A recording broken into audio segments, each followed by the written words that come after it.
রুমের পর্দাগুলো ঝটপট করে লাগিয়ে নিচ্ছি, তার সাথে কিচেন ক্যাবিনেটের আরেকটা অংশ গুছিয়ে নিচ্ছি, সাথে সাথে দুপুরে রান্না-বান্না। হ্যালো এভরিওয়ান, আসসালামু আলাইকুম।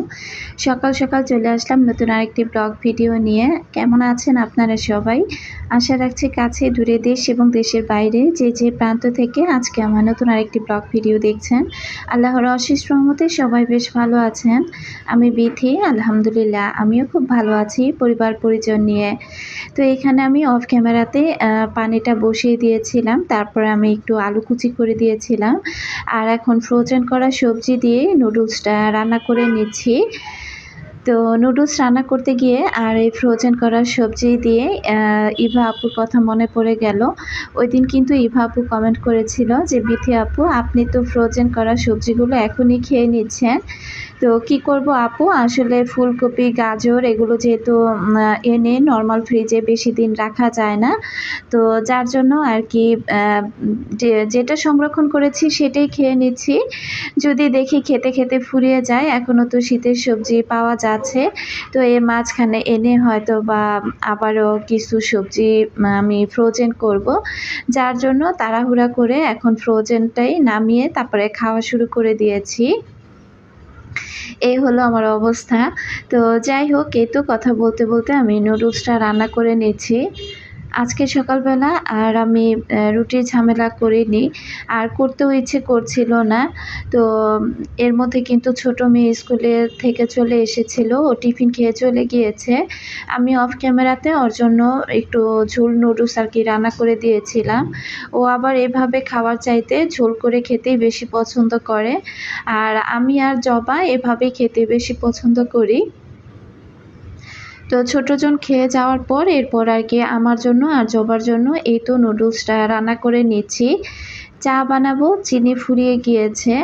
আসলে চিনিটাও আমার ঘরে কিন্তু বেশ পরিমাণে লাগে, যেহেতু সকাল বিকাল আমার চা খেতেই হবে, যার জন্য কিন্তু চিনিটাও মাসে অনেক লাগে আমার।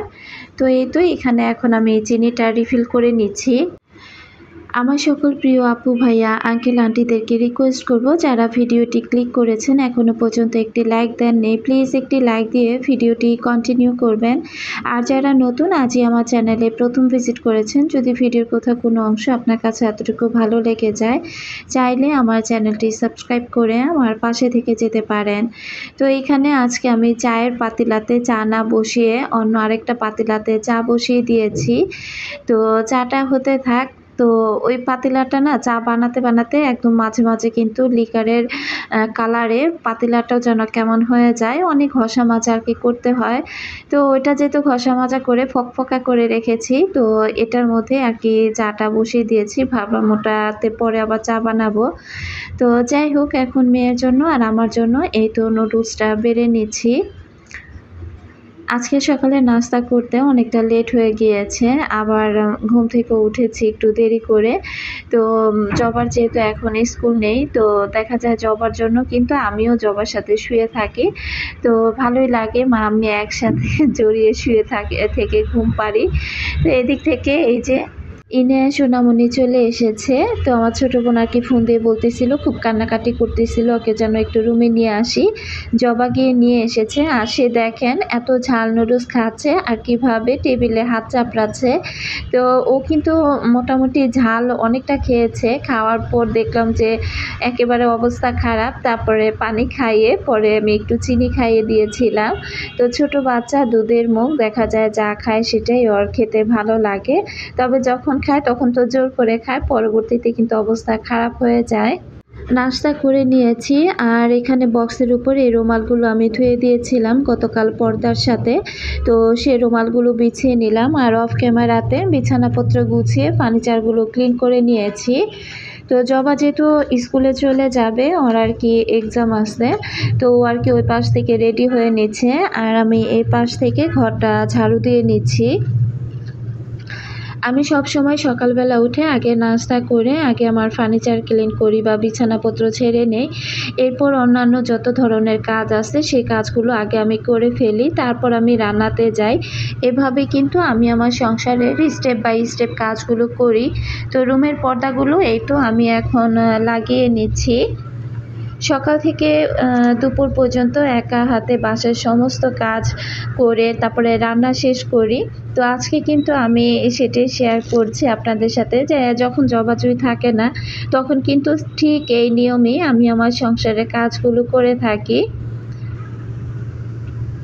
তো বাসায় গ্যাস আছে, অল্প পরিমাণে গ্যাস আছে। তো ভাবলাম যে একটু দেরিতে গেলে হয়তো দুপুর টাইমের দিকে গ্যাসটা চলে আসবে।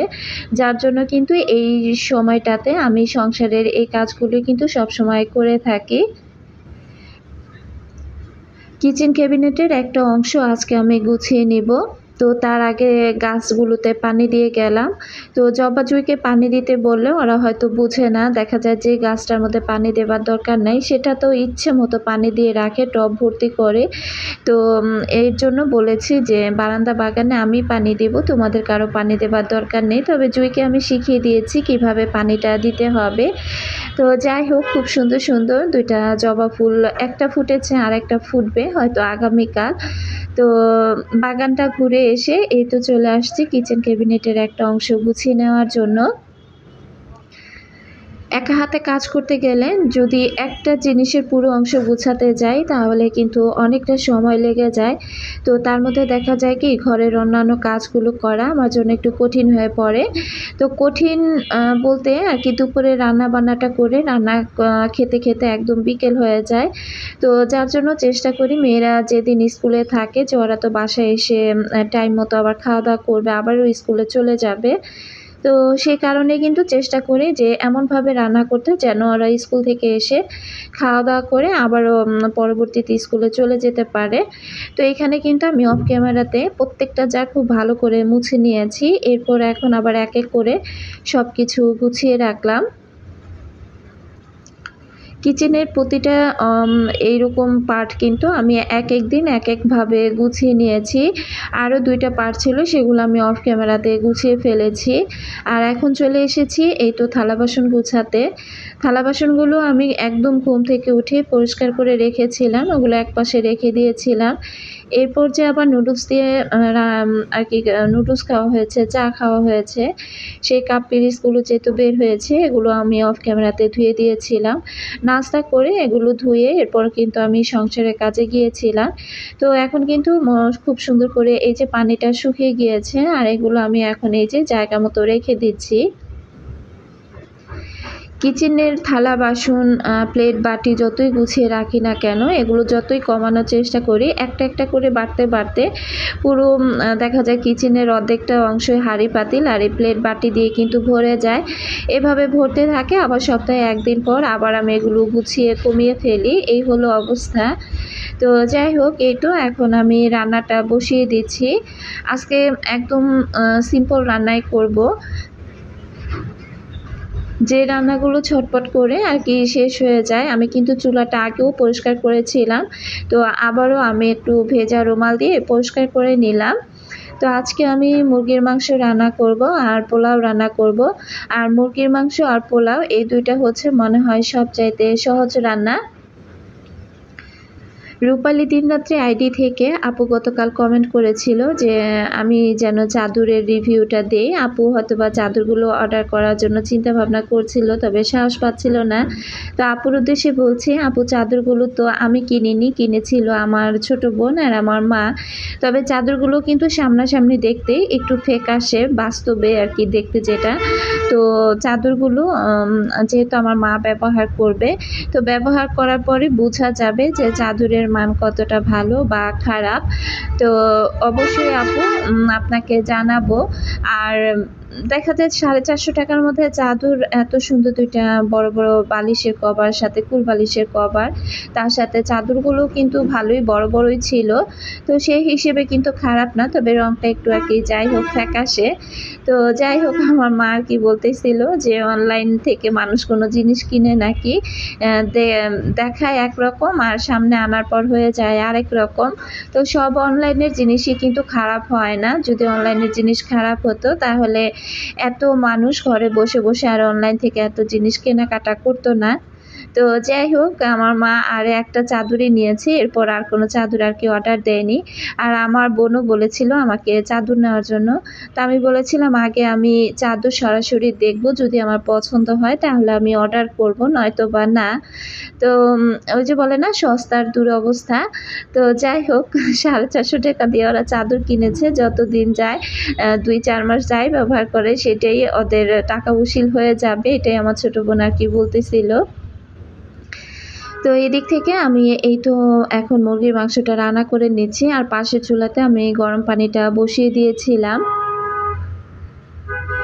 রান্না করতে করতে এর মধ্যে কিন্তু আমার কয়েকবার ফোন এসেছিল। তো আসলে ফোন আসলে না আমি মাঝে মাঝে কি আর কি ক্যামেরা অন থাকা অবস্থায় যদি আমার কোনো ফোন আসে তাহলে কিন্তু আমি টের পাই না, কারণ তখন সাইলেন্ট থাকে, কোনো শব্দই হয় না ফোনের মধ্যে। তো বিশেষ করে জবার আব্বু কিন্তু এই যে যখন সে বাইরে থাকে, বাসার বাইরে, সে মাঝে কিন্তু আমাকে ফোন দেয় দিনে কয়েকবার করে। তো আমি যখন ফোনটা রিসিভ করি না, পরবর্তীতে যখন আমার চোখে পড়ে আর আমি যখন রিসিভ করি, তখন কিন্তু সে একটু রাগ হয়ে যায় যে আমি ফোন রেখে কোথায় থাকি। তো আমি তাকে বললাম যে যখন ভিডিও অন থাকে তখন কিন্তু আমার ফোনে 1000টা ফোন আসলো আমি কোনো শব্দ পাবো না। হ্যাঁ, পরবর্তীতে আমি মিস কল দেখি, সেটা দেখে হয়তোবা আমি ব্যাক করি। তো এই কথাটা না সে বিশ্বাসই করছিল না। তো পরবর্তীতে সে বাসা থাকা অবস্থায় আমি ক্যামেরা অন করে বললাম যে, "এবার তুমি আমাকে ফোন দাও, দেখো তো ফোন আসে কিনা?" ফোন ঠিকই আসে, তবে আমি কোনো শব্দ শুনতে পাই না। এই হলো অবস্থা। তো যাই হোক পরবর্তীতে সে আর কি বিশ্বাস করেছে। তবে এই ঘটনাটা যে শুধু জবার আব্বু আমার সাথেই করে তা না। যেমন বিশেষ করে বেশিরভাগ আমার মা, বোন আর আমার ভাই, এই ৩ টা মানুষ কিন্তু সবচাইতে আমাকে একটু বেশি ফোন দেয়। আর তারাও কিন্তু এরকম প্রবলেমের কথাগুলোই আমাকে বলে যে আমি নাকি ফোন দিলে ফোন রিসিভ করি না। তো চিৎকার করে এই কথাগুলো এখন বলতে আমি টায়ার্ড হয়ে গিয়েছি।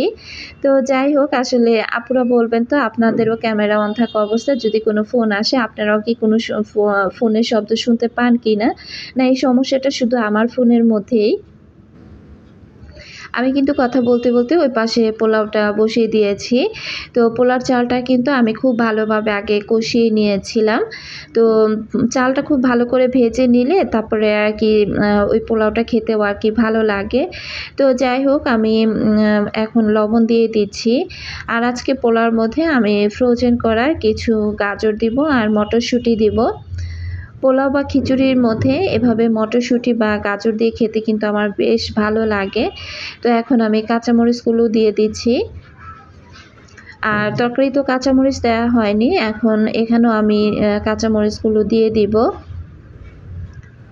ভাবতেছিলাম যে রমজানের কিছু টুকটাক জিনিস ফ্রোজেন করব। তবে আমার ফ্রিজের যে হাল অবস্থা হয়ে আছে, আসলে ফ্রোজেন করে আমি রাখবো কোথায় আমি সেই চিন্তাই করছি। ফ্রিজে একটু জায়গাও আমার নেই, একদম পুরো জায়গা ফ্লাপ হয়ে গিয়েছে। তো আমার মা কি বলতেছিল যে এত কিছু ফ্রোজেন করে রাখার দরকার নাই, এগুলো খেতে পরবর্তীতে ভালো লাগে না। তবে সবকিছু তো আর ওইভাবে ফ্রোজেন করে রাখলে হয়তো ভালো লাগে না। তবে কিছু জিনিস আছে যেগুলো ফ্রোজেন করে রাখা যায়।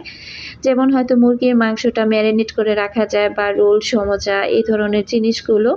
তো জায়গা নেই বলে আমার ইচ্ছা থাকা সত্ত্বেও এখন আর আমি কিছু ফ্রোজেনও করতে পারতেছি না। এই হলো অবস্থা। তো আমি কিন্তু ওই দিক থেকে পোলাও বসিয়ে দিয়ে ক্যামেরা অফ করে ওই রুমের বারান্দা আর ঘরটা আমি মুছে নিয়েছি, সাথে ডাইনিং রুমটাও। আর এই রুমের অর্ধেকটা আমি মুছে ফেলেছি। শুধু এই জায়গাটুকু বাকি রেখেছিলাম, কারণ আমার এই দরজাটা যেহেতু ভালোভাবে খোলাও যায় না আবার লাগানো যায় না। তো সবসময় কিন্তু দরজাটা ওপেন থাকে। তো সোফাগুলো সরিয়ে দরজার পিছনের অংশটা দেখলাম ভালোই ময়লা হয়েছে। পুরো দরজাটা আমি খুব সুন্দর করে পরিষ্কার করে নিয়েছি, তার পাশাপাশি পিছনের অংশটাও। তো এর আগেও কিন্তু আমি একবার মুছে পরিষ্কার করে রেখে গিয়েছিলাম। গিয়ে তারপরে পোলাওতেও যে গাজর মটরশুঁটি দিয়ে আসলাম। এখন আবার চলে এসেছি এই জায়গাটা পরিষ্কার করতে। তো সোফার পিছনের অংশটা পরিষ্কার করে এখন বারান্দাটাও আমি ক্লিন করে নিচ্ছি। আজকে আর পানি ঢেলে বারান্দাটা পরিষ্কার করিনি। তো যাই হোক আমার অনেক আপুরা কিন্তু অনেক সুন্দর কমেন্ট করেন।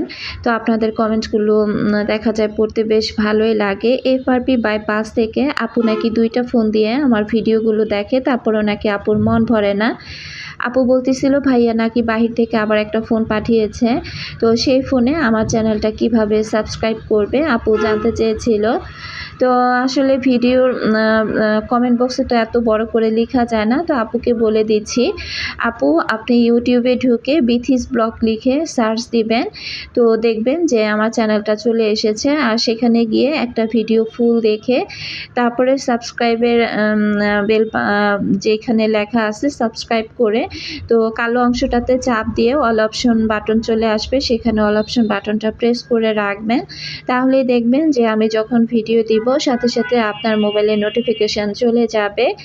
তো যাই হোক, আপুকে অসংখ্য ধন্যবাদ জানাচ্ছি। আসলে আপু কিন্তু আমার ভিডিওগুলো দেখে আর বড় বড় এক একটা রচনার মতো করে কমেন্ট করে। তো মাঝে মাঝে আপু অসুস্থ থাকে বা তার বাচ্চা কাচ্চার বিষয়ে কিন্তু অনেক বড় বড় কমেন্ট করে। তো আপুকে অসংখ্য ধন্যবাদ জানাচ্ছি। আর আপু নাকি ফেনীতে গিয়ে আমার মতো আমার আসলে হ্যান্ড টাওয়ালের দামটা জিজ্ঞাসা করেছিল। তো আমার তো একটা রান্নাঘরে আছে আর একটা আছে বেসিনের পাশে। তো এই তো এর মধ্যে কিন্তু আমি পুরো রুমটা একা হাতে আজকে গুছিয়ে নিয়েছি। মেয়েরা নাই, যেখানে যে জিনিসটা রেখেছি সেভাবেই রয়ে গিয়েছে। তো আমার ওই দোনোটা হ্যান্ড টাওয়ালই আমি 120 টাকা করে কিনেছি, যেটা কিচেনে আছে সেটাও, আবার যেটা বেসিনের পাশে আছে সেটাও আপু।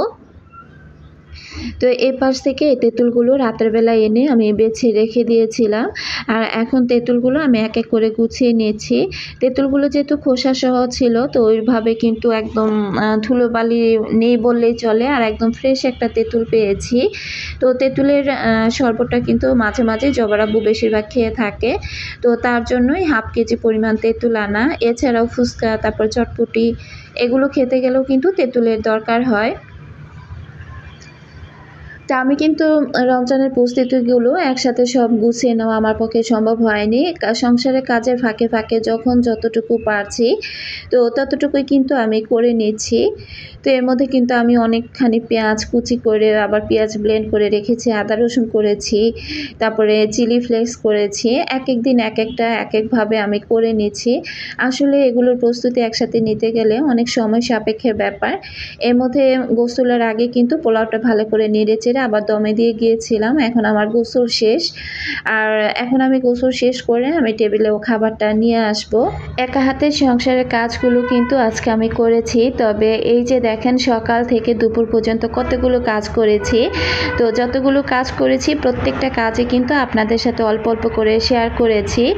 আর এই তো আমি খাবার দাবার নিয়ে আসলাম, আর দেখতে দেখতে ভিডিও শেষ প্রান্তে চলে এসেছি। মা একটু গিমা শাক আর এই যে টমেটো চাটনি দিয়েছিল, এটাও নিয়ে নিলাম আর কি, পোলাও দিয়ে খাবো চাটনিটা। আর আজকের মতো আমি বিথি এখান থেকে বিদায় নিচ্ছি। আল্লাহ হাফেজ।